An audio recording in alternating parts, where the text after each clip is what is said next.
from each according to his ability. By O. Henry. Vuyning left his club, cursing it softly, without any particular anger.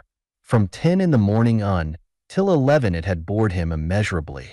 Kirk with his fish story, Brooks with his Puerto Rico cigars, old Morrison with his anecdote about the widow, Burn with his invariable luck at billiards. All these afflictions had been repeated without change of bill or scenery. Besides these morning evils, Miss Allison had refused him again on the night before. But that was a chronic trouble. 5 times she had laughed at his offer to make her Mrs. Vuyning. He intended to ask her again the next Wednesday evening. Vuyning walked along 44th Street to Broadway, and then drifted down the great sluice that washes out the dust of the gold mines of Gotham. He wore a morning suit of light gray, low, dull kid shoes, a plain, finely woven straw hat, and his visible linen was the most delicate possible shade of heliotrope. His necktie was the blue-gray of a Novum, BR sky, and its knot was plainly the outcome of a lordly carelessness combined with an accurate conception of the most recent dictum of fashion. Now, to write of a man's haberdashery is a worse thing than to write a historical novel around Paul Jones, or to pen a testimonial to a hay fever cure. Therefore, let it be known that the description of Vuyning's apparel is germane to the movements of the story, and not to make room for the new false stock of goods. Even Broadway that morning was a discord in Vuyning's ears, and in his eyes it paralleled for a few dreamy, dreary minutes a certain howling, scorching, seething, malodorous slice of street that he remembered in Morocco. He saw the struggling mass of dogs, beggars, fakirs, slave drivers, and veiled women in carts without horses, the sun blazing brightly among the bazaars, the piles of rubbish from ruined temples in the street, and then a lady, passing, jabbed the ferrule of a parasol in his side and brought him back to Broadway. 5 minutes of his stroll brought him to a certain corner, where a number of silent, pale-faced men are accustomed to stand, immovably, for hours, busy with the file blades of their penknives, with their hat brims on a level with their eyelids. Wall Street speculators, driving home in their carriages, love to point out these men to their visiting friends and tell them of this rather famous lounging place of the crooks.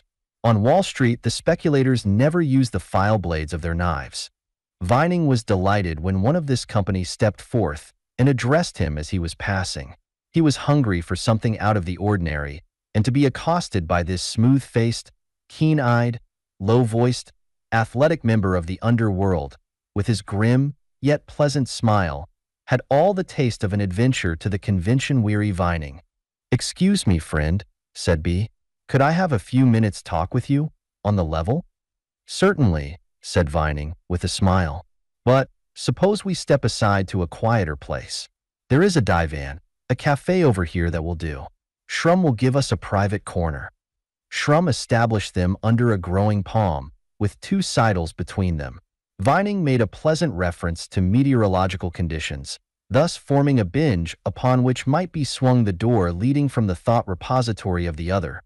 "In the first place," said his companion, with the air of one who presents his credentials, "I want you to understand that I am a crook. Out west I am known as Rowdy the Dude, pickpocket, supperman, second-story man, yeggman, boxman, all-round burglar, card-sharp, and slickest con man west of the 23rd Street ferry landing. That's my Tory. That's to show I'm on the square, with you. My name's Emerson."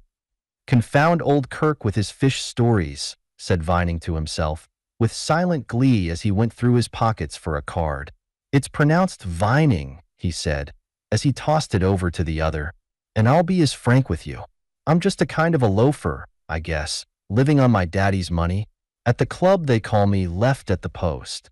I never did a day's work in my life, and I haven't the heart to run over a chicken when I'm motoring. It's a pretty shabby record altogether." "There's one thing you can do," said Emerson, admiringly. "You can carry duds. I've watched you several times pass on Broadway. You look the best-dressed man I've seen. And I'll bet you a gold mine I've got $50 worth more gents' furnishings on my frame than you have. That's what I wanted to see you about. I can't do the trick. Take a look at me. What's wrong?" "Stand up," said Vuyning. Emerson arose and slowly revolved. "You've been outfitted," declared the clubman. Some Broadway window dresser has misused you. That's an expensive suit, though, Emerson. $100, said Emerson. 22 much, said Vining. 6 months old and cut, 1 inch too long and half an inch too much lapel. Your hat is plainly dated 1 year ago, although there's only a 1/16th of an inch lacking in the brim to tell the story. That English poke in your collar is too short by the distance between Troy and London. A plain gold link cuff button would take all the shine out of those pearl ones with diamond settings. Those tan shoes would be exactly the articles to work into the heart of a Brooklyn schoolma'am on a 2 weeks visit to Lake Roncon, coma. I think I caught a glimpse of a blue silk sock embroidered with russet lilies of the valley when you, improperly, drew up your trousers as you sat down. There are always plain ones to be had in the stores. Have I hurt your feelings, Emmer, son? Double the ante, cried the criticized one. Greed, Eily, give me more of it. There's a way to tote the haberdashery, and I want to get wise to it. Say, you're the right kind of a swell. Anything else to the queer about me? Your tie, said Vining, is tied with absolute precision and correctness. Thanks, gratefully. I spent over half an hour at it before I— Thereby, interrupted Vining, completing your resemblance to a dummy in a Broadway store window.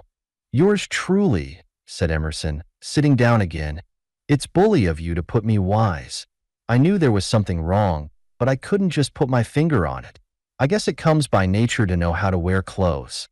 Oh, I suppose, said Vining with a laugh, that my ancestors picked up the knack while they were peddling clothes from house to house a couple of 100 years ago. I'm told they did that.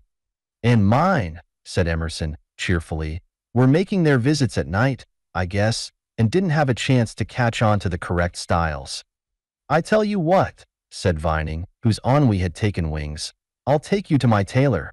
He'll eliminate the mark of the beast from your exterior. That is, if you care to go any further in the way of expense.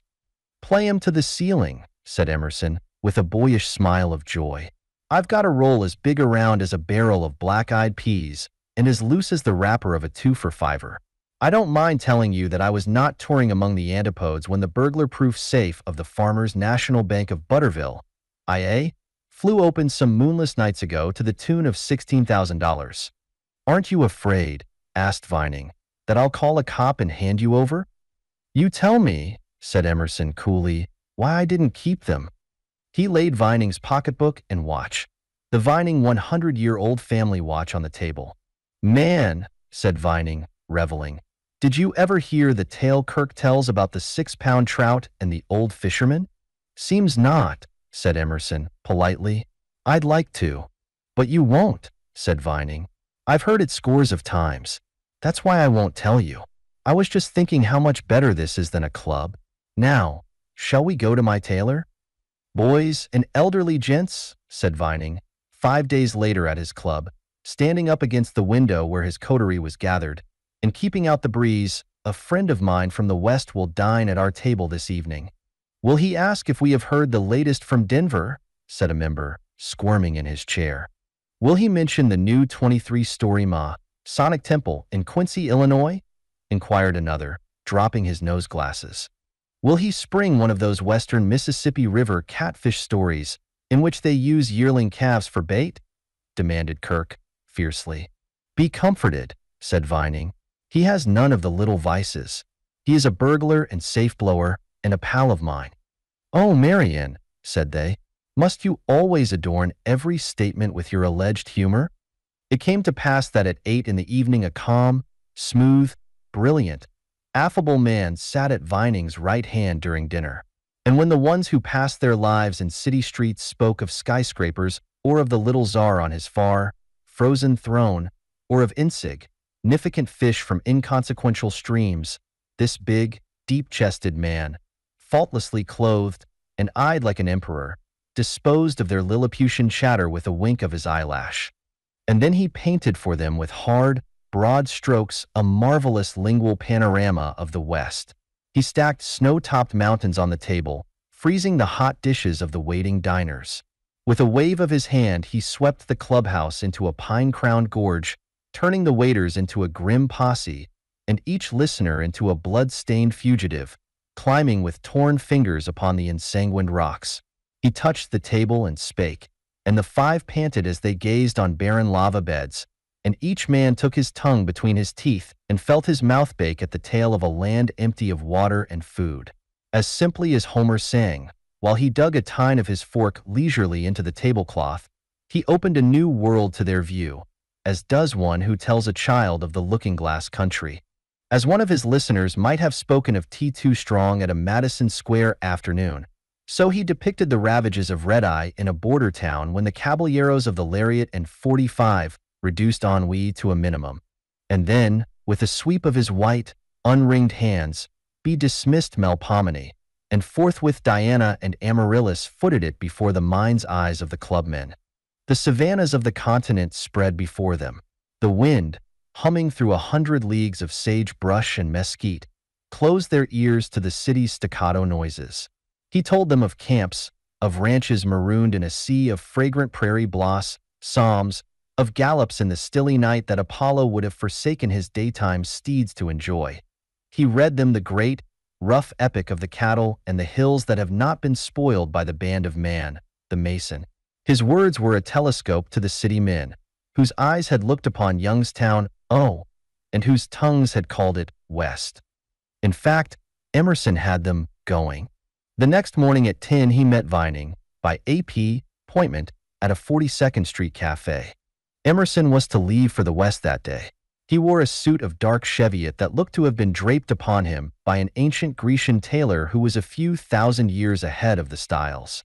"Mr. Vuyning," said he, with the clear, ingenuous smile of the successful crook, "it's up to me to go the limit for you any time I can do so.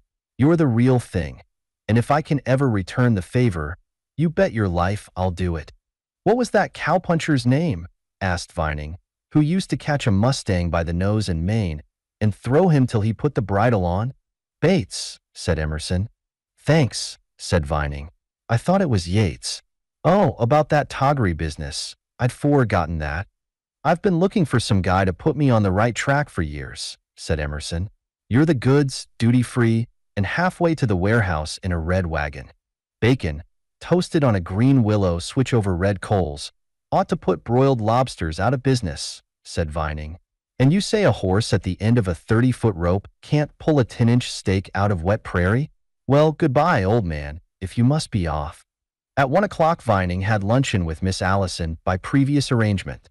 For 30 minutes he babbled to her, ably, of ranches, horses, cations, cyclones, roundups, Rocky Mountains and beans and bacon.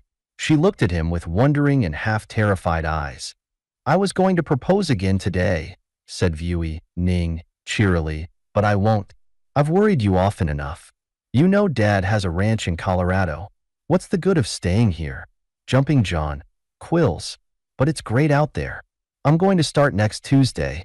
"No, you won't," said Miss Allison. "What?" said Vuyning. "Not alone," said Miss Allison, dropping a tear upon her salad. "What do you think?" "Betty," exclaimed Vuyning. "What do you mean?" "I'll go too," said Miss Allison, forcibly. Vuyning filled her glass with Apollinaris.